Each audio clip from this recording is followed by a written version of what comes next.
our top 10 games from 2021 that we wish we had gotten to play this year.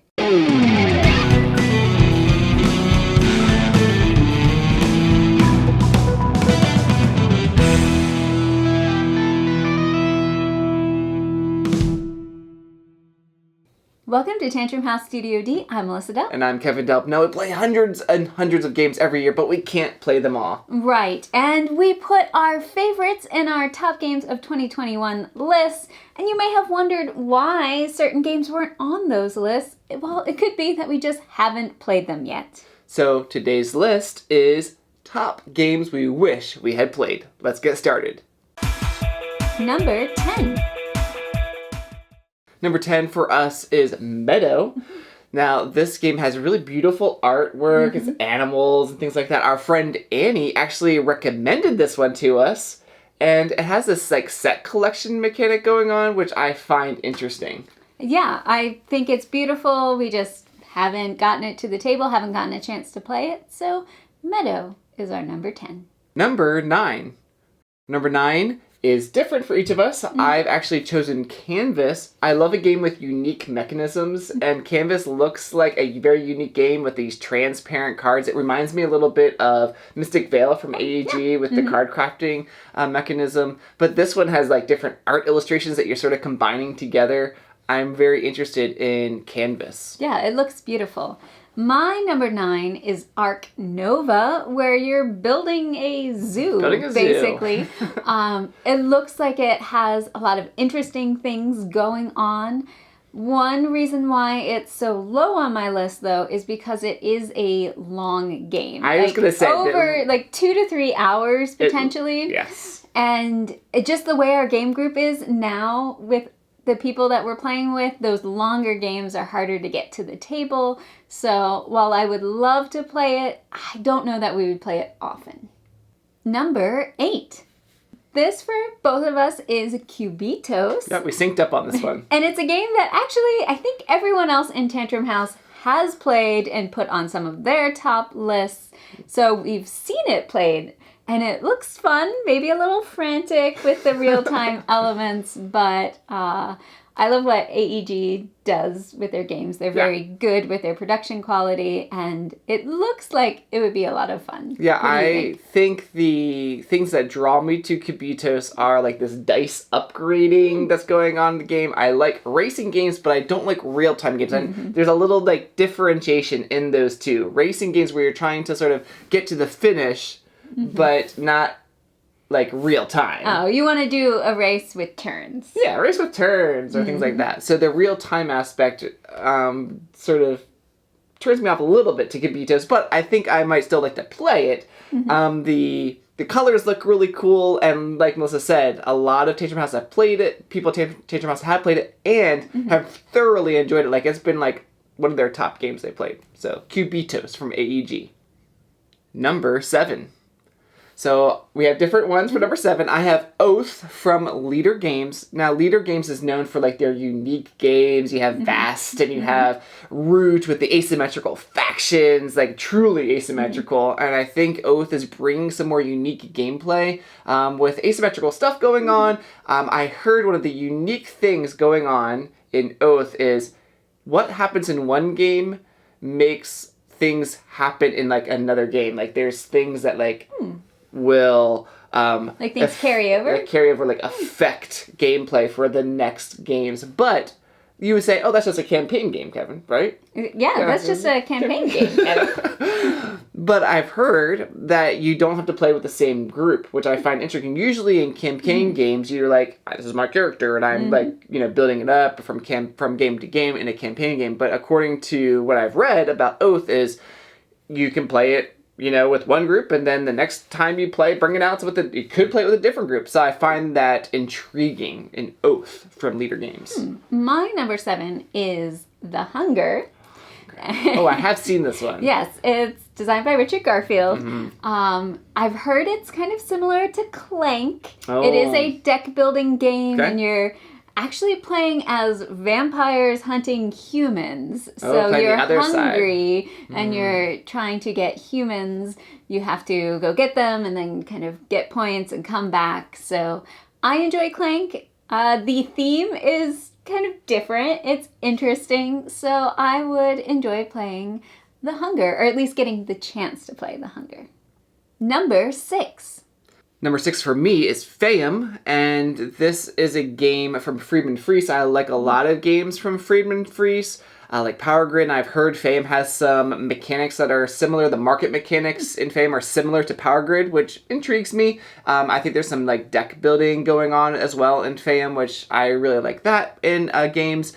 But one thing that sort of turns me off to Faiyum, but I still want to play it, is the art and the graphic design. It looks very bland. I think games nowadays, there's just beautiful art that really helps you immerse in the gameplay. So that's one of the things I wish Faiyum had. I think I probably would have brought it to the table faster if it had that. But Faiyum is something I would like to play someday. So my number 6 is probably on the opposite spectrum. It's beautiful and has very interesting components, and that is Cape May. Oh, yeah, Cape May.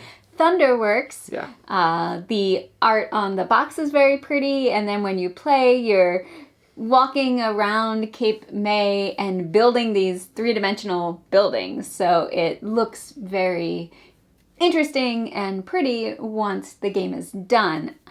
Confession, I have sort of played this. Oh, like rounds? Like a couple rounds? Yeah, at Gen Con, I got a chance to play a few turns of it to at least get the idea of the game, but I have not played a full game of it. I enjoyed what I did get to play, Okay. so I am very interested in getting to play a full game of it. I think it's sitting on Will and Sarah's shelf, so hopefully we can snag that from them at some point and get a full game of Cape May. Yeah, I think I like the area control part going in Cape May and the different shapes of the buildings as you're walking around trying to get the right spots. Right. I really find that fun in Cape May. Number 5.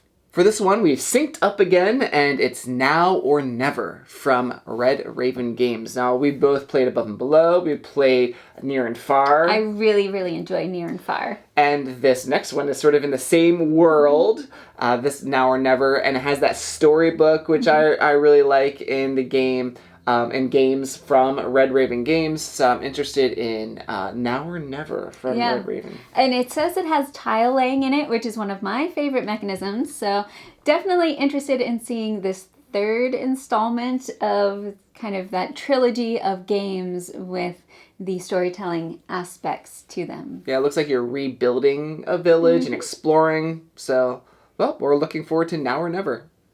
Number 4. So number 4, we synced up again, and this is Azul Queen's Garden. So I know we both have enjoyed Azul Summer Pavilion. Yes. I like the added complexity in that game and how you're scoring things. And I've heard that the garden game is a little more complex, a little more going complex. on, at least than regular Azul. I'm not sure if it's on the same level as Summer Pavilion or maybe a step higher. I haven't done as much research on Queen's Garden. I just really like the original Azul, and like Melissa said, the Summer Pavilion to me is just so much better. I love the gameplay that's going on in Summer Pavilion. The pieces in all the Azul games, the acrylic pieces, I think fit so well, and they're so nice to play with. So I'm like, if they can make another great Azul game, Queen's Garden, I'm all about that. Number 3. Super Mega Lucky Box. Oh, synced up again! Yes. That's a bit of a mouthful Right? to say. Super Mega Lucky Box, is that right? Super Mega Lucky Box. So this is a roll and write or flip and write, and I love those games. It's by Phil Walker Harding, and he does some great designs. I really enjoy Silver and Gold, which I have heard this compared to. So that's what really piqued my interest. Silver and Gold is a huge hit with my family, playing with my parents, because it's an easy entry-level game, but there's still a lot of interesting strategy and decision-making going on. I don't know, the name of the game sort of is like, what? Like, it doesn't sound like a board game. Like, Super Mega Lucky Box, it doesn't sound, I don't know. Yeah, and then that box cover Yeah, it's I kinda would like more to like silver and gold. Like, ooh, what is that? Like, it's a cool name of the game. It's got cool artwork. So but yeah, still interested. Definitely something I would probably pass by just seeing it on the shelf, but really interested to play it. Number 2. My number 2 is Dune Imperium. Now, I know last year. It came out last year, didn't it? It did, but I still want to play it. So I know last year, Dune Imperium and Lost Ruins of Arnak sort of came out, and they were compared a lot together because there's like deck building in both of them, and there's some worker placement going on in both of them. Now, they're totally different games, but I think they were compared just because some of the same mechanics are in both of them. We love Lost Ruins of Arnak a lot. Favorite. I would love to play Dune Imperium. The one thing that I've heard that is one of the major differences in Dune Imperium is there's a little like there's some like area control going on where people can sort of like not steal but take away things. So maybe a little bit more conflict. Yeah, a little more conflict, which turns me off a little bit in that which the Lost Ruins of Arnak doesn't have. Right. So I still would like to play Dune Imperium though. So my number 2 is Golem, and it's by the same designers of Lorenzo il Magnifico, which is a game that I really enjoy. Now, the box cover is like all dark and creepy. Didn't appeal to me, no. But then when you actually look at the board and the components, it's like these pinks and purples. So inside, it's much more colorful than the box would suggest.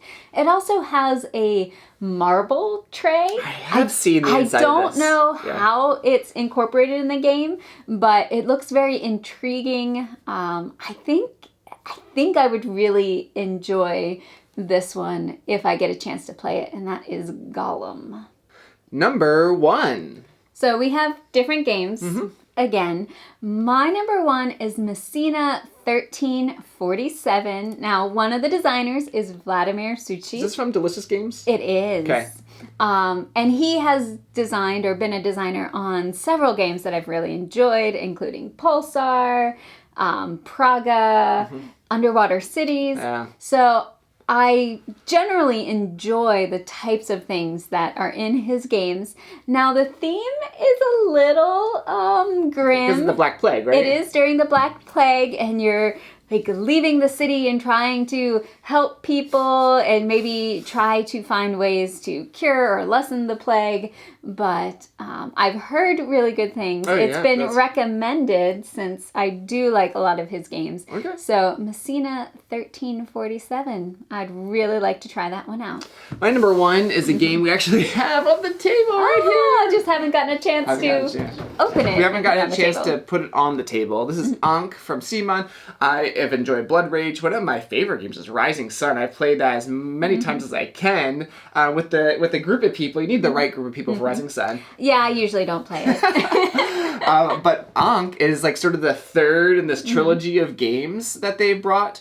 And I've played like online, like around, but I haven't gotten to the table. I really would love to play Ankh. It has got some unique action selection where what you're doing, there's some area control going on, and then there's this like when you're in the middle of the game or towards the end of the game, there's this merging of like players together. Like I think the bottom 2 players are merging together to see if they can win. So I find that intriguing from Simon, Ankh, Gods of Egypt.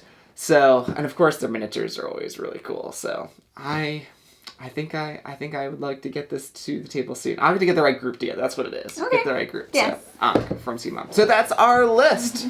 Tell us in the comments what games you wish you had played in this year, 2021. Was there something like we had played that we didn't play that you played? Let us know how fun it is. We'd love to hear. Which ones would you recommend? And definitely take a look at our top 10 lists for the year. We have a video for the guys and a video for the girls. We're doing some giveaways on those, so definitely take a look at those videos too. And we'd love for you to like this video, subscribe to Tantrum House, and check out all our other videos that are coming soon.